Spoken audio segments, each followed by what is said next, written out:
So guys, while I'm working on my Ryzen 5 benchmarks video, I figured I'd give you guys some tips on some pretty cool AMD PC build configurations for those of you who have been patiently waiting for Ryzen 5. So the first build is a $530 budget gaming PC, and then we got a slight upgrade from that with a better GPU and CPU for only $600, and finally a 6-core gaming and productivity PC featuring the RX 480 for only around $870. So the first build is using the R5 1400, which is their low-end quad-core CPU with a 3.2 GHz base clock. It does come with their WRAITH stealth cooler, so we don't have to spend extra money on that, and we can also overclock it without any problems. The MSI B350M will get the job done, and it costs only $80. It supports 32 gigs of RAM, features an M.2 socket, and 4 SATA ports. It honestly has all the essentials for any budget build, and the fact that you can overclock on it is a huge plus.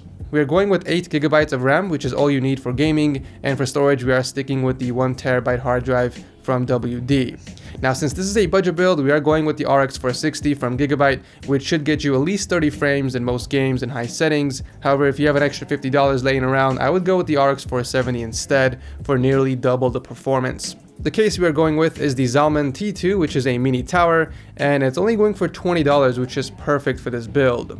It does feature a USB 3.0 port in the front panel, which is great, and powering the entire build is a 430 watt power supply from EVGA. Once again, this will cost you around $530 if you stick with the RX 460, and $580 if you go with the RX 470 from ASUS, I believe, which is what I would recommend. Speaking of the RX 470, this one is a more balanced build, and it's pretty much using the exact same parts as the last build, except this time we are using a slightly faster CPU, the 1500X, and also we have the RX 470, which will get you around 60 frames in most AAA titles, and 1080p of course.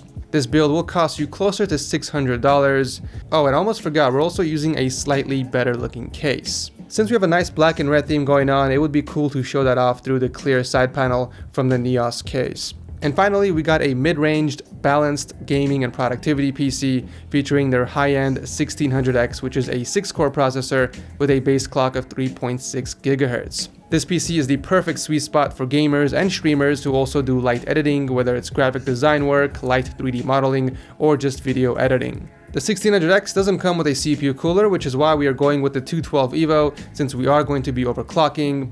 However, we are sticking with the same motherboard because the value on this thing is really hard to beat. For RAM, we are going with 16 gigs instead of 8 to help out on the productivity side.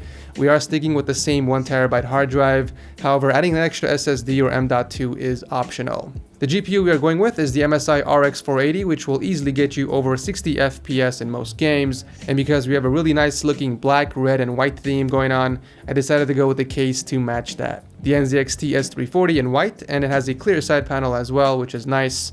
And finally, powering the entire build is a 520 watt power supply from SEASONIC, which is fully modular. That way we can keep the build looking clean of excess cables. The total cost of this build is a little under $900, but it is a very solid gaming and productivity PC.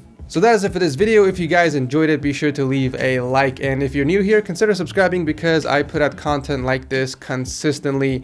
In fact, I'm working on a PC build, an AMD PC build featuring the 1500X, and that's coming up within a week. So if you guys are psyched, make sure to stick around. Thank you so much for watching. I'll see you in the next video.